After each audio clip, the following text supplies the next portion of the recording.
بسم اللہ الرحمن الرحیم۔ آج میں آپ کے سامنے دو بدبختوں کا ذکر کر رہا ہوں جنہوں نے خود اپنے لیے اللہ سے لعنت کی دعا مانگی۔ ان کی عقائد کی خرابیاں آپ کے سامنے آتی رہتی ہیں۔ پہلے ان کا اپنا بیان سنیے، ان کی اپنی آواز میں آپ پہچان جائیں گے، اور اس کے بعد پھر میں اس کے اوپر تبصرہ کروں گا۔ جو الفاظ استعمال کیے گئے وہ میرے نزدیک بہت بڑی سند ہے جو اللہ کے ہاں جا کر پیش کروں گا کہ اللہ تیرے دین کے لیے میں نے اپنے گھر سے کوئی بات نہیں کہی، میں نے جو بات کہی وہ جو شریعت محمدی کی بات ہے وہ کہی۔ اگر اپنی طرف سے کہیں ہو کوئی اضافہ کیا ہو تو اللہ تعالیٰ کی پھٹکار ہو مجھ پر اور لعنت ہو مجھ پر، لیکن اگر میں نے وہی کچھ کہا جو شریعت محمدی کا تقاضا ہے اور قرآن یہ آپ نے سنا ہے، یہ صوفی ڈاکٹر اسرار احمد کی آواز ہے، اور کہہ رہے ہیں کہ میرا جو مذاق اڑایا گیا یا میرے ساتھیوں کا مذاق اڑایا گیا یہ اس وجہ سے کہ میں نے قرآن اور حدیث یعنی شریعت کو پیش کیا ہے، اور ساتھ ہی زور دے کے کہہ رہے ہیں کہ اگر میں نے کوئی بات اپنی طرف سے کہی ہو تو ان کے اوپر یعنی اللہ کی لعنت۔ تو آپ غور کیجئے، اس سے پہلے کتنے کلپ آپ کے سامنے آ چکے ہیں جس میں ڈاکٹر اسرار کا یہ بیان سامنے آیا ہے۔ وہ حجت اللہ البالغہ کو پیش کر رہے تھے، حالانکہ اللہ کی کتاب کہتی ہے کہ یہ کتاب ہے، یہ حجت اللہ ہے، اور اسی نام کے اوپر شاہ ولی اللہ نے کتاب لکھی حجت اللہ البالغہ، بہت بڑی حجت یعنی انسانوں کے اوپر۔ اور اس کے اندر لکھتے ہیں کہ کچھ فرشتہ صفت انسان ہوتے ہیں، جب وہ مرتے ہیں تو ملائکہ اسفل کے اندر شامل ہو جاتے ہیں اور پھر کاروبار و دنیا چلاتے ہیں، اور ان کے اوپر اسی طرح الہام ہوتا ہے جس طرح فرشتوں کے اوپر ہوتا ہے۔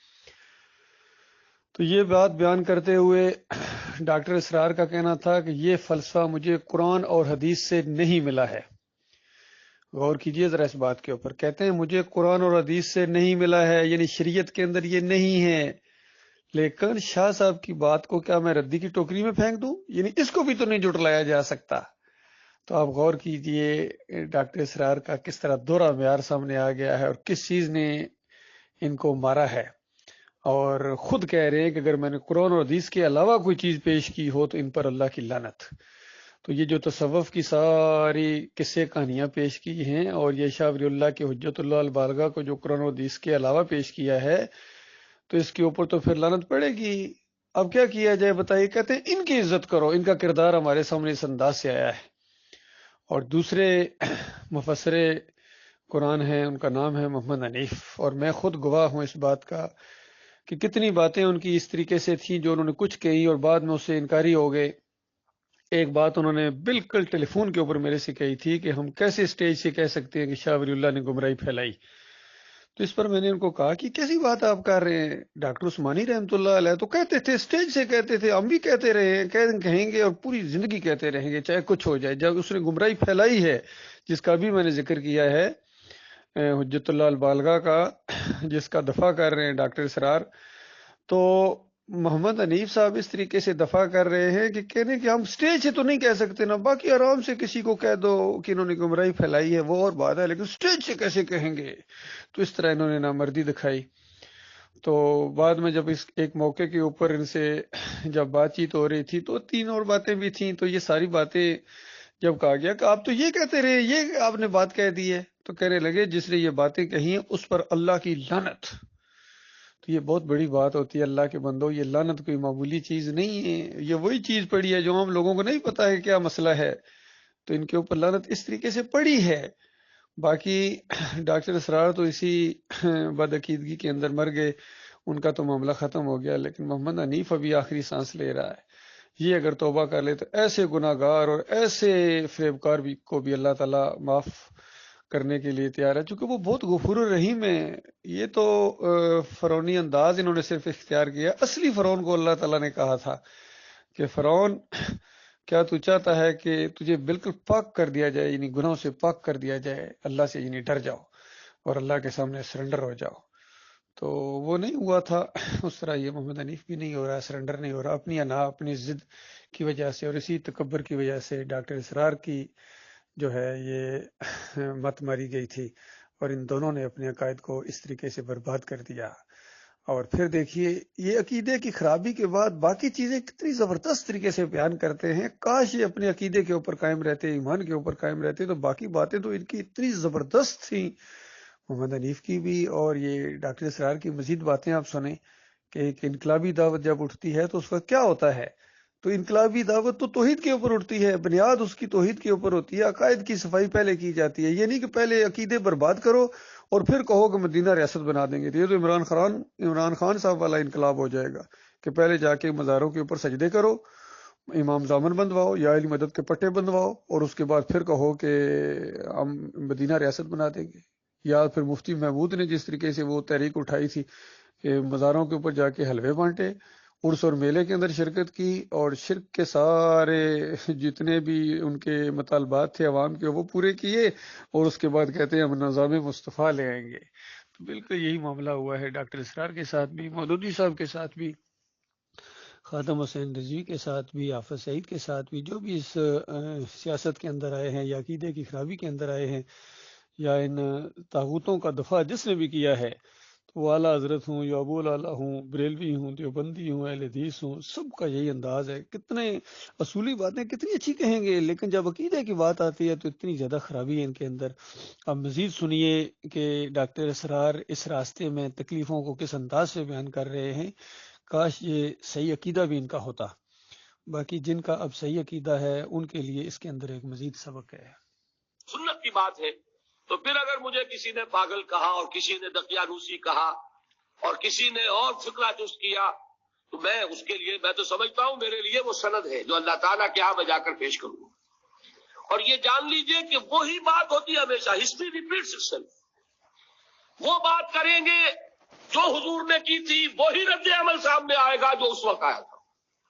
اس لیے کہ یہ تو جو انسانی مزاج ہے وہ نہیں بدلا، معاشرے کا انداز نہیں بدلا. وہ جو کام ہوگا اس کا رد عمل ابتدائی وہی ہوگا. اور اس میں در حقیقت امتحان ہوتا ہے صبر کا. کیا دل شکستہ ہو کر بیٹھ رہے گا انسان؟ ہمت جواب دے جائے گی؟ کمر ٹوٹ جائے گی؟ قوت ارادی اور عزیمت جو ہے مزمحل ہو جائے گی؟ پھوکوں سے چراغ بجھ جائے گا؟ یہ جو میں نے آیت آپ کو سنائی تھی، دیکھیے اس کے بعد استقامت اور عزائم کو مضبوط کرنے کی بات کر رہے ہیں. کاش اپنے عقیدے کے اندر اس طرح مضبوطی ہوتی ان کی، اور پھر باقی سارے مراحل مضبوطی کے ساتھ گزرتے تو بہت اچھی بات تھی. تو جو کچھ انہوں نے کہا ہے اس کے اوپر عمل نہیں کیا ہے ان تین شخصیات نے، محمد حنیف نے، ڈاکٹر اسرار نے اور مودودی صاحب نے. عمل نہیں کیا اس کے اوپر، قائم نہیں رہے اس کے اوپر. بنیادی باتیں صحیح تھیں لیکن عقیدے کے اندر جب خرابی ان کی آئی ہے تو پھر اس راستے سے ہٹے ہیں، قول و فعل کی تضاد کے اندر یہ مبتلا رہے ہیں. اگر اس ایمان کے راستے میں توحید کی دعوت اٹھا کر کوئی عالم دین جم گیا ہے تو وہ ڈاکٹر مسعود الدین عثمانی رحمۃ اللہ علیہ، انہوں نے جماؤ دکھایا ہے. اور جب ریئیکشن ہوتا تھا، جتنے مطالبے ہوتے تھے کہ فلاں کو کچھ نہ کہو، فلاں کو، اور ڈاکٹر صاحب کے اندر شدت آتی تھی کہ اب میں بالکل بڑھاپے کے اندر ہوں، اب بھی کیا میرے لیے موقع نہیں ہے کہ میں بات کو کھول کے بیان کروں. تو اس انداز سے انہوں نے کھول کے توحید کا مسئلہ بیان کیا، رد شرک کیا، طاغوتوں کی نشاندہی کی، اور اپنے ساتھ اپنے یعنی ساتھیوں کی ایک جماعت چھوڑ کے گئے.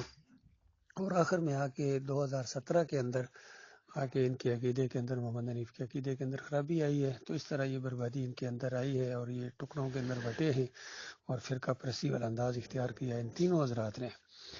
باقی جو باقی رہ گئے ہیں ایمان خالص کے اوپر، ان سے یہی کہنا ہے کہ بالکل اپنی جہاں عقیدے کے اندر مضبوطی رکھنی ہے اور ذرہ برابر اس کے اندر کمی نہیں ہے. توحید کے اندر بال برابر بھی اگر شرک آ جائے تو پھر سارے اعمال برباد کر دیے جاتے ہیں.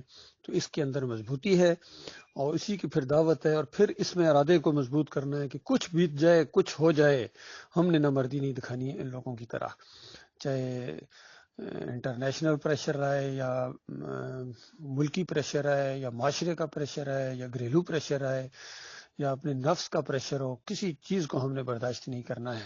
یعنی ان کو کوئی وقت نہیں دینی ہے، ان کو بالکل بریکہ کے برابر میں ہم نے اہمیت نہیں دینی ہے. یہ چیزیں تو آنی جانی ہے. ہمارا مالک ہماری کفایت کے لیے، ہماری نگہبانی کے لیے، ہماری رہنمائی کے لیے کافی ہے. اللہ تعالیٰ کے فضل و کرم سے دوبارہ منظم ہو گئے الحمدللہ اسی ایمان خالص کے اوپر، اور ہمارے ساتھی دعوت دے رہے ہیں ہر جگہ. اگرچہ ہماری تعداد کم رہ گئی ہے لیکن مضبوط لوگ زیادہ رہ گئے ہیں، کچرا سارا ہٹ گیا ہے.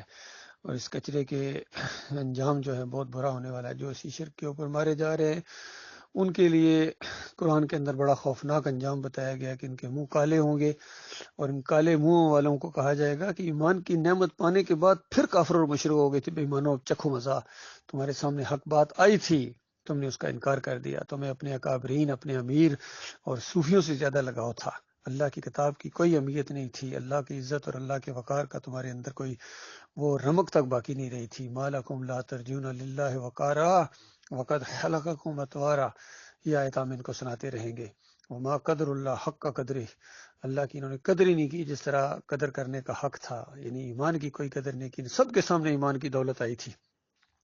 مودودی صاحب کے سامنے، صوفی ڈاکٹر اسرار کے سامنے، اور صوفی محمد حنیف کے سامنے بھی ایمان کی یہ دولت آئی تھی. انہوں نے بالکل جانتے بوجھتے اس کو رد کیا ہے. پھر اپنے نفس کی وجہ سے، اپنے متکبرانہ انداز کی وجہ سے، اور اپنی ضد اور ہردرمی اور انا کی وجہ سے انہوں نے ایمان خالص کو پیچھے کر دیا، اور ان اپنے اکابرین اور اپنے نفس اور مشرکانہ عقائد کو آگے کر دیا. اللہ تعالیٰ ان کے فریب سے انسانیت کو اپنی پناہ میں لے.